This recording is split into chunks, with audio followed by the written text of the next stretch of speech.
नमस्कार दोस्तों, स्वागत है आपका आपके अपने YouTube channel Bihar blind student help में। दोस्तों, आज के होम साइंस एपिसोड में अध्याय 5 जिसका नाम है घरेलू बजट और बचत पार्ट 1 को सुनेंगे।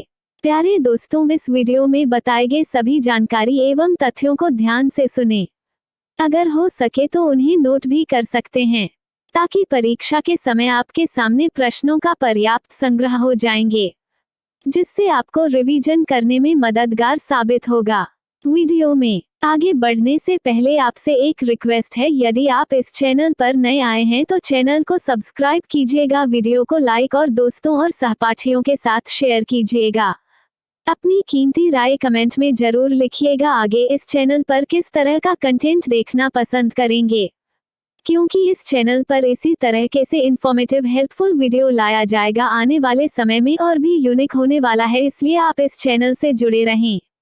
आइए दोस्तों, सुनते हैं मीनाक्षी मैम से। Class 10th home science physiology की बुक यूनिट 3 का चैप्टर नंबर 5 घरेलू बजट और बचत। पहला टॉपिक आय व्यय लेखा यानी कि बजट। आय व्यय के बारे में जानेंगे। नौकरी पर आश्रित प्रत्येक परिवार की आय यानी इनकम निश्चित होती है। चतुर गृह स्वामी या गृहिणी अपने आय व्यय का एक अनुमानित मासिक या वार्षिक आय व्यय लेखा यानी कि बजट बना लेती है, जिसके अनुसार वह अपनी आय को विवेकपूर्ण ढंग से व्यय करती है। संक्षेप में, किसी परिवार की किसी विशेष अवधि में होने वाले आय व्यय का अनुमानित विवरण ही पारिवारिक बजट है। परिवार की आय सदस्यों की आवश्यकताओं की पूर्ति में खर्च होती है। अगला टॉपिक पारिवारिक बजट, डोमेस्टिक बजट। बजट से होने वाले लाभ। बजट बनाकर व्यय करने से गृहिणी को निम्नलिखित अनेक प्रकार के लाभ होते हैं। नंबर 1, प्रत्याशित आय के आधार पर बजट तैयार करने से गृहिणी किसी मद पर अपव्यय नहीं करती, उसको अपने आवश्यक खर्चों का पता रहता है। नंबर 2, बजट बनाकर खर्च करने से परिवार के आय व्यय का संतुलन बना रहता है। यदि परिवार को अधिक आय की जरूरत पड़ती है तो इसके लिए प्रयास किया जाता है। नंबर 3, बजट बनाकर चलने से परिवार के सदस्यों में फिजूल खर्ची बंद हो जाती है। सभी सदस्यों में दूरदर्शिता तथा मितव्ययिता की भावना आ जाती है। नंबर 4, बजट बनाने से ही बचत की व्यवस्था होती है। बचत का जो बजट है वो बनाकर व्यय करते रहने से आकस्मिक व्यय के लिए गृह स्वामिनी को सोचना नहीं पड़ता और परिवार कर्ज के भार से दबता भी नहीं। परिवार का वातावरण स्वस्थ एवं सुंदर रहता है। नंबर 5, बजट बनाने से गृहिणी को यह मालूम रहता है कि किस वस्तु पर कितना व्यय करना है, अतः उसमें आय व्यय में संतुलन रखने की क्षमता आ जाती है। अधिक व्यय को कैसे कम किया जाए, इसका भी ज्ञान बजट बनाकर व्यय करने से ही हो जाता है। और अब बजट बनाने का सिद्धांत। बजट बनाने के मूल सिद्धांत निम्नलिखित हैं। नंबर 1, बजट बनाने के पहले गृहिणी को अपने परिवार की मासिक आय अच्छी तरह जान लेनी चाहिए। इसमें परिवार के सभी सदस्यों की कुल आय को सम्मिलित किया जाता है।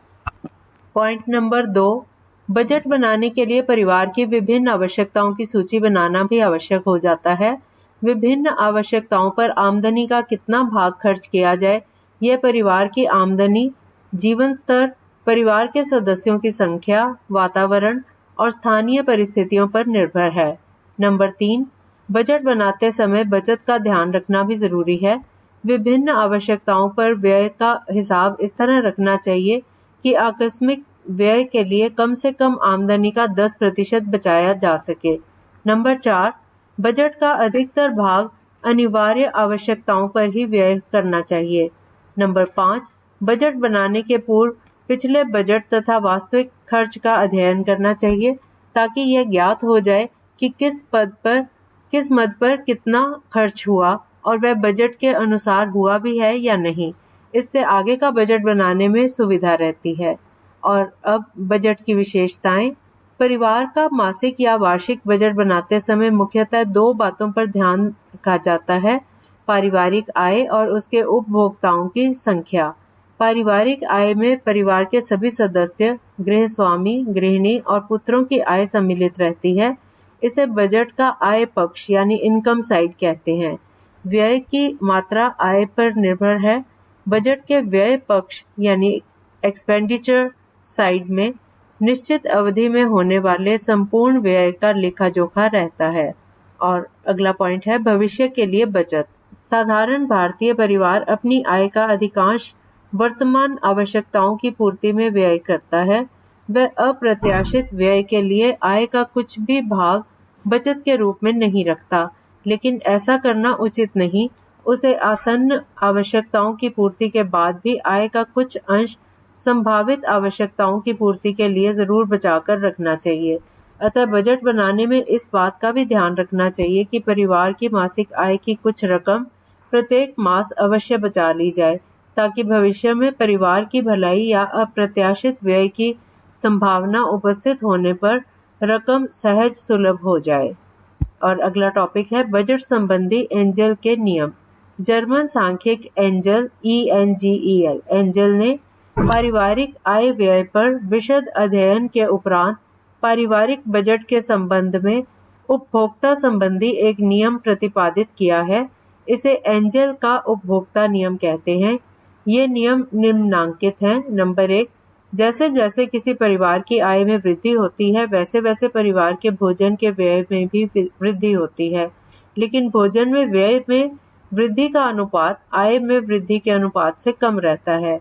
नंबर 2, पारिवारिक आय में वृद्धि के अनुपात से अधिक मनोरंजन, सांस्कृतिक कार्य, शिक्षा, स्वास्थ्य और अन्य खर्चों में वृद्धि होती है। नंबर 3, जिस अनुपात से पारिवारिक आय में वृद्धि होती है, उस अनुपात से निवास, कपड़े लत्ते, प्रदीपन यानी लाइटनिंग, जलावन आदि के खर्च में वृद्धि नहीं होती। वस्तुतः इनमें व्यय लगभग पहले जैसा ही बना रह जाता है। और अब बजट बनाने के सिद्धांत। हमारे समाज में विभिन्न आर्थिक स्तरों के परिवार हैं। किन्हीं 2 परिवारों का मासिक आय व्यय एक समान नहीं होता। अध्ययन के विचार से यहाँ इन्हें 3 वर्गों में रखकर बजट के सिद्धांत की विवेचना की गई है। अगला टॉपिक आदर्श बजट। 3 स्तरों के बजट बनाने के सिद्धांत आगे बताए गए हैं। इस सिद्धांत पर बनाए गए बजट को आदर्श बजट कहते हैं। लेकिन वर्तमान महंगाई, आवश्यक सामग्री की दिन प्रतिदिन बढ़ती कीमतों को मद्देनजर रखते हुए संतुलित बजट बनाना बहुत ही कठिन है। परिवार के लिए मासिक बजट बनाते समय आय के मुताबिक विभिन्न मदों में व्यय के अनुपात को ध्यान में रखना चाहिए। और आगे एक टेबल बना हुआ है। कुल अनुमानित मासिक आय और प्रस्तावित मासिक व्यय लगभग total estimated monthly income and proposed monthly expenditure रफली। इसमें 4 कॉलम्स बने हुए हैं इस टेबल में। पहले कॉलम का हेडिंग है व्यय, दूसरे का हेडिंग है निम्न वर्ग के गरीब परिवार, तीसरे का हेडिंग मध्यम वर्ग के परिवार और चौथे में उच्च वर्ग के धनी परिवार।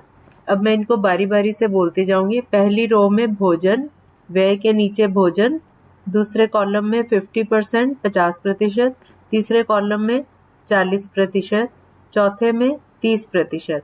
अगली लाइन में आवास, व्यय के नीचे आवास और सेकंड कॉलम में 20% 20%, तीसरे कॉलम में 22%, चौथे में 12%। तीसरा पॉइंट है वस्त्र, व्यय के नीचे ही वस्त्र लिखेंगे। उसके सामने सेकंड कॉलम में 10%, तीसरे कॉलम में 12% और चौथे में 15%। चौथा पॉइंट है शिक्षा, सेकंड कॉलम में 4%, थर्ड में 5%, फोर्थ में 10% 10%। उसके बाद 5वां पॉइंट है स्वास्थ्य। इसके सामने सेकंड कॉलम में 3%, थर्ड कॉलम में 4% और फोर्थ कॉलम में 5%। अगला पॉइंट है छठा पॉइंट मनोरंजन। सेकंड कॉलम में इसके सामने 2%, थर्ड कॉलम में 5% और चौथे कॉलम में 7%। अगला पॉइंट है विविध।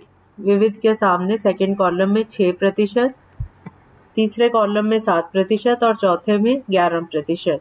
और लास्ट में पॉइंट है बचत। बचत के सामने सेकंड कॉलम में 5%, थर्ड में 5% और फोर्थ में भी उसमें 10%। और इसके बाद पहले कॉलम का नीचे योग उसके एंड में योग लिखेंगे और फर्स्ट कॉलम में सबका टोटल करके ये 100% बन गया, 100%।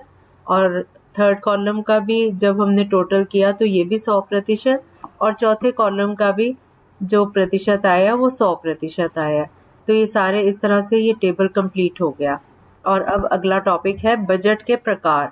पारिवारिक आय व्यय के विचार से बजट निम्नलिखित 3 प्रकार के हो सकते हैं। पहला, संतुलित बजट, बैलेंस्ड बजट। ऐसे बजट में परिवार की अनुमानित मासिक आय और उसके मासिक प्रस्तावित व्यय बराबर होते हैं। इसमें ना तो कोई बचत होती है और ना ही उधार लेने की जरूरत दिखाई देती है। ऐसा बजट परिवार के लिए अच्छा समझा जाता है, लेकिन इसमें एक बड़ा दोष रह जाता है। मासिक बचत नहीं रखने से भविष्य में परिवार में संकट उपस्थित हो जाने पर उसका सामना करने में काफी कठिनाई होती है। दूसरा पॉइंट, बचत का बजट, सरप्लस बजट। ऐसे बजट में मासिक पारिवारिक अनुमानित आय की अपेक्षा पारिवारिक प्रस्तावित व्यय कम होता है, अर्थात परिवार की सारी आवश्यकताओं की पूर्ति हो जाने के बाद भी कुछ रकम बचत के रूप में दिखाई जाती है। तीसरा पॉइंट, घाटे का बजट, डेफिसिट बजट। ऐसे बजट में परिवार की अनुमानित मासिक आय परिवार के प्रस्तावित व्यय से कम होती है। ऐसे बजट की स्थिति में दूसरों से उधार लेने या संचित धन से कुछ राशि निकालकर खर्च करने की आवश्यकता पड़ जाती है। आजकल निम्न वर्ग तथा मध्यम वर्ग के अधिकांश परिवारों का बजट प्रायः इसी श्रेणी में आता है। अगला टॉपिक है विभिन्न पारिवारिक आय वर्ग के budget, budget of different income groups. निम्न श्रेणी आय वर्ग के, पहले हम इनकी बात करते हैं। लो इनकम ग्रुप वाले लोग, उनका मासिक घाटा बजट, डेफिसिट बजट। इसका आधार परिवार की मासिक आय 1300 रुपए, परिवार के सदस्य गृह स्वामी शिक्षक है जो कि पति पत्नी, 3 छोटे बच्चे और बूढ़ी माँ। इसमें 3 कॉलम बनते हैं। पहले कॉलम में जिस चीज पे खर्चा होता है, भोजन पहला पॉइंट है। इसके सामने चावल, दाल, गेहूं, अन्य अनाज, और इसकी कीमत 500 रुपए इन पे खर्चा होता है। और फिर अगली लाइन में सब्जी, सब्जी पे 100 रुपए, तेल मसाला नमक इस पे 75 रुपए, उसके बाद जलावन इस पे 75 रुपए, और फिर केरोसिन तेल इस पे 40 रुपए। उसके बाद सेकंड पॉइंट है आवास। इसके सामने आएगा मकान का किराया, मकान के किराए के सामने 400 रुपए। तीसरा पॉइंट है वस्त्र, वस्त्र के लिए 100 रुपए रखे हैं। और 4 नंबर पे आता है अन्य अन्य में बाकी के खर्चे, जैसे कि दवा, छाता, जूता, शिक्षा, धोबी, आमोद प्रमोद, त्योहार, इन सब के लिए 75 रुपए रखे हैं। तो कुल हो गए, इन सबको जोड़े तो 1365 रुपए। अब बजट घाटा कितना हुआ? 65 रुपए, क्योंकि 1300 इनकम थी और 1365 खर्चा हो रहा है, तो 65 रुपए घाटा पड़ रहा है। तो उपर्युक्त बजट से स्पष्ट हो जाता है कि परिवार की आमदनी का अधिकांश केवल भोजन और मकान किराए में ही खर्च हो जाता है। परिवार की अन्य आवश्यकताओं के लिए पैसा नहीं बचता। परिवार हमेशा कर्ज में ही रहता है। गृहिणी बहुधा भोजन संबंधी रकम में कुछ कमी कर अन्य आवश्यकताओं की पूर्ति करती है। फलतः परिवार अस्वास्थ्यकर भोजन खाकर ऐसा जीवन व्यतीत करने के लिए बाध्य होता है।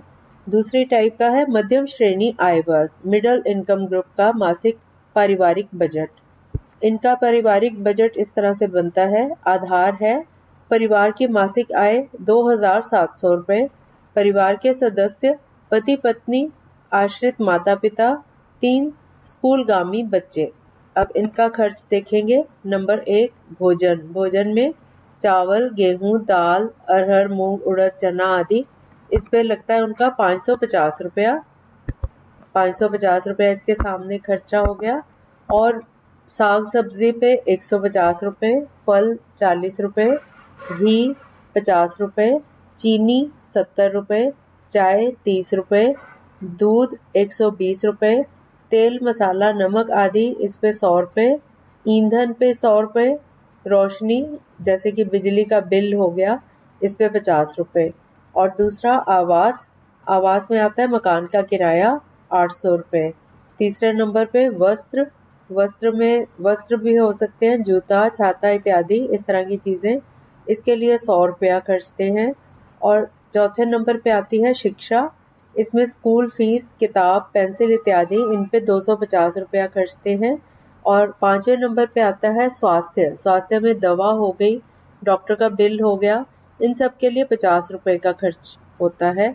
और उसके बाद अगला पॉइंट है आमोद प्रमोद, उस पे 60 रुपया खर्चते हैं। और फिर अगला पॉइंट है पर्व त्योहार, इसके लिए 30 रुपए। और अन्यान्य जो ऊपर के खर्चे होते हैं उसके लिए 50 रुपए। तो इनकी जो है वो बचत हो जाती है 100 रुपए की। तो इनका टोटल जो है वो 2700 में 100 रुपए की बचत रख के तो इस तरह से गुजारा चलता है। उसके बाद अगली टाइप है उच्च मध्यम श्रेणी आय वर्ग, अपर मिडिल इनकम ग्रुप। इनका मासिक पारिवारिक बजट आधार है। परिवार की मासिक आय 4600 रुपया। परिवार के सदस्य पति पत्नी, माता पिता और 3 बच्चे। पहले नंबर पर भोजन। भोजन में चावल मोटा और बारीक, दाल जैसे कि अरहर, मूंग, चना, उड़द इत्यादि और गेहूं, इन सब पे 900 रुपया खर्च होता है। साग सब्जी पे 150 रुपया, फल पे 100 रुपया और घी 100 रुपया, दूध 150 रुपया, मक्खन 50 रुपया, चाय 50 रुपया, चीनी 100 रुपया और तेल 100 रुपया, मसाला नमक आदि 100 रुपया। और सेकंड नंबर पे आता है ईंधन। इसमें कोयला, लकड़ी या गैस, इसका खर्चा 100 रुपया। आवास, इसमें मकान का किराया 1200 रुपया। और वस्त्र में जैसे धोती, कुर्ता, कमीज, सूट इत्यादि, साड़ी, पेटीकोट वगैरह। और पैंट, कमीज, पजामा, कुर्ता, छाता, जूता, बरसाती, जाड़े का वस्त्र, इन सब पे 100 रुपए का खर्च होता है। और पांचवें नंबर पे आता है रोशनी, जो बिजली का बिल है वो 100 रुपया। फिर शिक्षा पे 300 रुपया, नौकर या रसोईया रखते हैं तो 100 रुपया, पेट्रोल पे 100 रुपया। उसके बाद आमोद प्रमोद में जैसे कि सिनेमा, थिएटर, दैनिक और मासिक पत्र इत्यादि, इन पे 100 रुपया। फिर विलासिता के सामान पर जैसे कि तेल, साबुन, स्नो पाउडर, इत्र इत्यादि, इन पे 100 रुपया। और धोबी, मेहतर, इन पे 50 रुपया। पर्व त्योहार पे 100 रुपया और अन्यान्य 100 रुपया ऊपर के खर्चों के लिए। और इसके बाद बचत कर लेते हैं 350 रुपए की, तो इनका कुल बन गया 4600। तो 4600 में इन्होंने 350 की बचत की और इस तरह से इनका बजट बनाया जाता है। वीडियो को देखने के लिए धन्यवाद। यदि आपको यह वीडियो अच्छा लगा तो लाइक, शेयर और सब्सक्राइब दोस्तों के साथ शेयर करें। जल्द ही प्रस्तुत करेंगे आपकी सेवा में आपके समक्ष अगला अंक। तब तक अपना ध्यान रखिए, मन लगाकर पढ़ाई कीजिए। धन्यवाद।